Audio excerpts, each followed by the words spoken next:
दोस्तों फिर से स्वागत है मेरे चैनल टेक्निकल आरजे 19 में। तो आज मैं जो बताने वाला हूँ आपको इन्वर्टर एसी को पूरा खोल के कि इसमें क्या क्या लगा होता है, क्या क्या सिस्टम होता है और कैसे ये चलता है।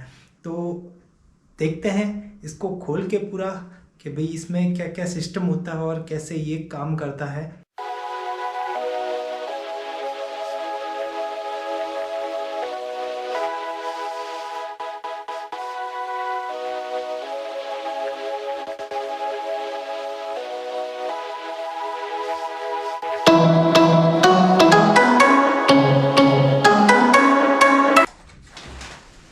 तो दोस्तों अपन ने दोनों यूनिट को खोल दिया है, इंडोर यूनिट और आउटडोर यूनिट को।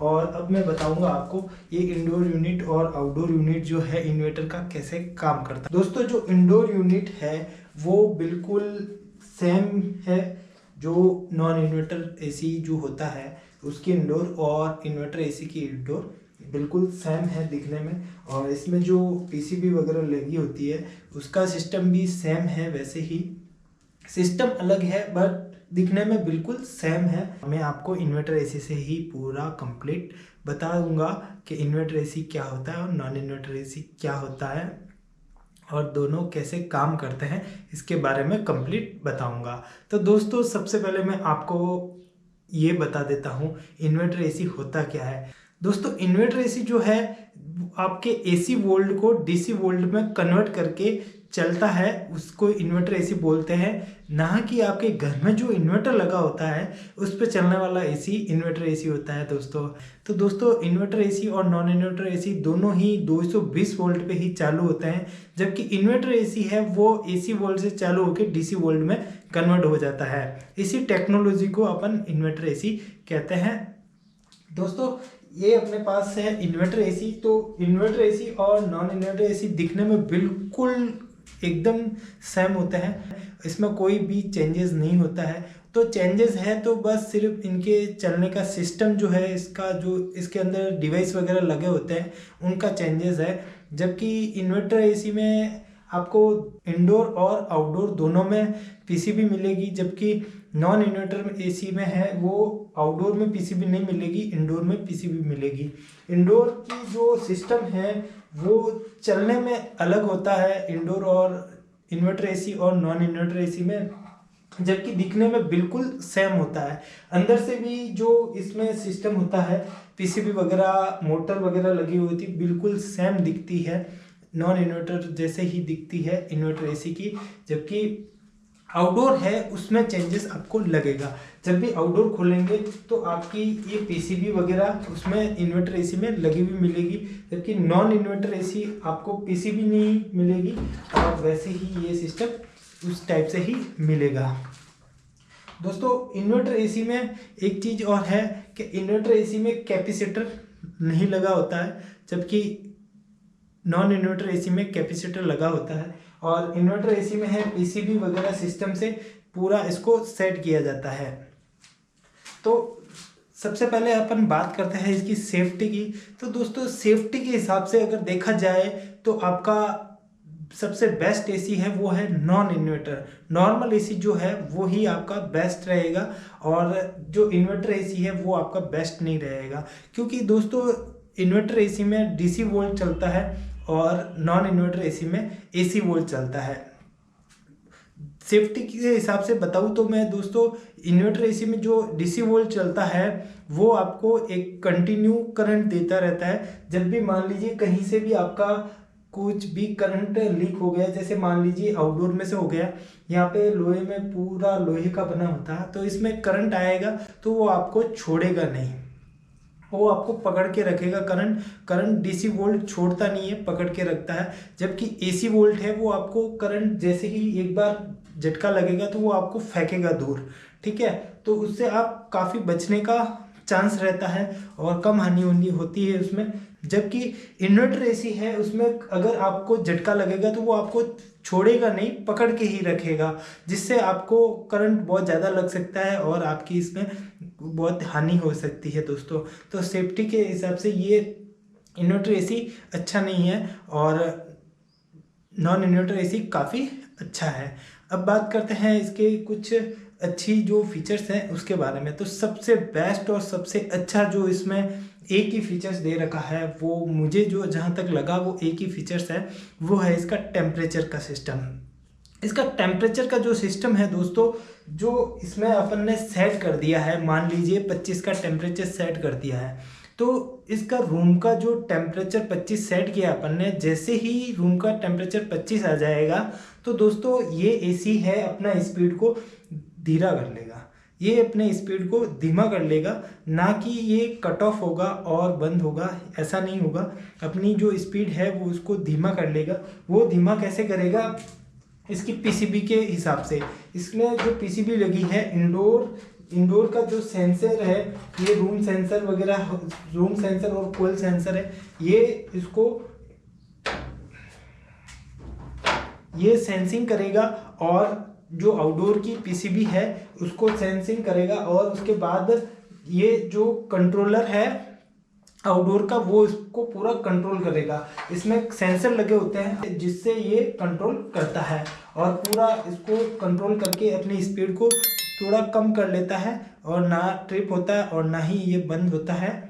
नॉन इन्वर्टर एसी है वो कट ऑफ हो जाता है, क्योंकि उसमें इंडोर में ही पीसीबी लगी होती है और यहाँ पे जो सिस्टम होता है वो यहाँ से कट ऑफ का सिस्टम ही होता है, और ये कट ऑफ कर देता है और आउटडोर ऑफ हो जाता है। उसमें पीसीबी वगैरह नहीं लगी होती है, कंप्रेसर ही लगा होता है, फैन मोटर लगी हुई होती है, एक कैपेसिटर लगा होता है, और ये कंट्रोल जो पूरा होता है, आउटडोर कंट्रोल जो होता है वो इंडोर की पीसीबी से ही होता है। यहाँ से सप्लाई जाती है और वहाँ से पूरा कंट्रोल किया जाता है इसको। और नॉन इन्वर्टर एसी में अगर आप टेम्परेचर सेट कर देंगे 25 का, तो आपका जो एसी है वो 25 पे कट ऑफ हो जाएगा और 3 मिनट बाद चालू होगा, या फिर आप टेम्परेचर जब 22-23 आएगा जब ही वापस चालू होगा। अगर 3 मिनट से पहले भी अगर 22-23 का टेम्परेचर आपके रूम का हो जाता है तो भी वो चालू नहीं होगा, 3 मिनट के बाद ही आपका नॉन इन्वर्टर एसी चालू होगा। जबकि इन्वर्टर एसी है आपके रूम के टेम्परेचर को मेंटेन रखेगा। जैसे आपने 25 का टेम्परेचर सेट कर दिया है तो आपका जो टेम्परेचर है वो 25 ही रहेगा, ना ही कम होगा उसके बाद और ना ही आगे बढ़ेगा। 25 के टेम्परेचर पे अपने सेंसिंग से वो कंट्रोल कर लेगा और 25 के टेम्परेचर पर ही वो चलता रहेगा। जैसे आप रूम का टेम्परेचर रिमोट से कम ज़्यादा करेंगे तो फिर वो कम ज़्यादा आपका टेम्परेचर अपने सेट पे लाके चलता रहेगा। अब बात करते हैं दोस्तों इसके रिपेयरिंग की। तो दोस्तों इसको हर कोई रिपेयर आसानी से नहीं कर पाता है, क्योंकि इसमें जो सिस्टम है वो सारा कंप्यूटराइज सिस्टम है। जैसे कुछ भी इसमें ख़राब होगा, मान लीजिए आपके इंडोर की पीसीबी खराब हुई या मोटर खराब हुई, या फिर आपके आउटडोर का फैन मोटर खराब हो गया, या फिर पीसीबी कंप्रेसर कुछ भी खराब होगा, तो वो सारा एरर कोड में आएगा। जैसे A1 A2 A3 कोड आता है, E1 E3, ऐसे ही आपके कोडिंग में वो आपको डिस्प्ले पे शो करेगा। जो इंडोर की डिस्प्ले होती है, ये इंडोर की डिस्प्ले होती है, इस डिस्प्ले पे आपको वो शो करेगा भाई आप में इसमें कौन सा एरर है। वो एरर कोड सर्विस सेंटर वालों के पास ही होता है, जिससे वो आसानी से रिपेयर इसको कर सकते हैं। हर कोई मैकेनिक इसको आसानी से रिपेयर नहीं कर पाता है, क्योंकि जो इसके एरर कोड होते हैं वो हर किसी को पता नहीं होते कि इसमें क्या सेंसिंग कर रहा है और क्या वो मांग रहा है, जिससे वो किस चीज़ की कौन सी चीज़ इसमें ख़राब है जो इसको सही करने से वापस वो सही हो जाएगा। इसमें रिपेयरिंग कॉस्ट क्या आएगा, तो दोस्तों बता दूं, जो इन्वर्टर एसी है उसकी रिपेयरिंग कॉस्ट बहुत ज़्यादा रहती है और नॉन इन्वर्टर एसी की कॉस्ट बहुत ही कम रहती है। मान लीजिए किसी भी एक पार्ट्स की नॉन इन्वर्टर एसी की कॉस्ट है 2000 रुपये, तो वही कॉस्ट इन्वर्टर एसी में आपको 5000-7000 रुपये देने पड़ सकते हैं, और वो रिपेयरिंग आप कंपनी से ही करवानी पड़ेगी और सर्विस सेंटर से ही करवानी पड़ेगी। जबकि नॉन इन्वर्टर एसी है उसकी कॉस्ट कम आती है और उसकी रिपेयरिंग हर कोई मैकेनिक आराम से आसानी से कर सकता है और बहुत ही जल्दी आपकी एसी रिपेयर हो सकती है। जबकि इन्वर्टर एसी को आपको रिपेयर कराने में टाइम भी लग सकता है, सर्विस सेंटर से पार्ट्स आने में और उसको रिपेयर करने में कंपनी से पार्ट्स आते हैं तो काफ़ी टाइम लग जाता है। दोस्तों और अब इसमें बात करते हैं अपन सेविंग की, बिजली सेविंग की। तो दोस्तों बिजली सेविंग का जो सबसे बड़ा फंडा है वो है आपका एम्पियर पे डिपेंड करता है। आपका एसी जो एसी है वो कौन सा एसी आपका कम एम्पियर लेता है उस पर डिपेंड करता है आपकी बिजली सेविंग, ना कि आपकी बिजली सेविंग जो इन्वर्टर एसी पे ही डिपेंड करता है या फिर 3 स्टार या 5 स्टार पे डिपेंड करता है।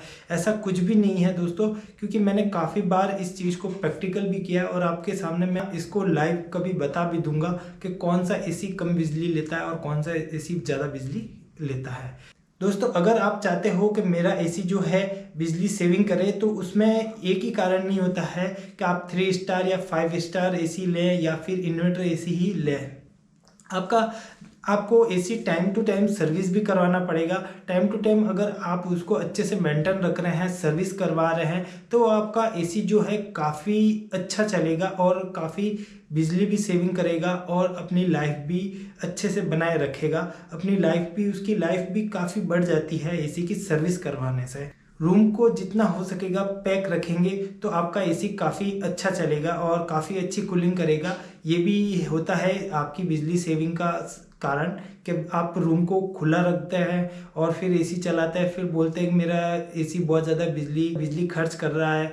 तो दोस्तों वो तो करेगा ही, क्योंकि आपका रूम पूरा खुला है और आपकी जो कूलिंग हो रही है वो सारी फैल रही है, रूम से बाहर जा रही है, तो वो आपका कंप्रेसर है कंटिन्यू चलता रहेगा, टेम्परेचर आएगा नहीं और कट ऑफ होगा नहीं, अपना स्पीड कम करेगा नहीं, तो वो अपना बिजली ज़्यादा ही खर्च करेगा।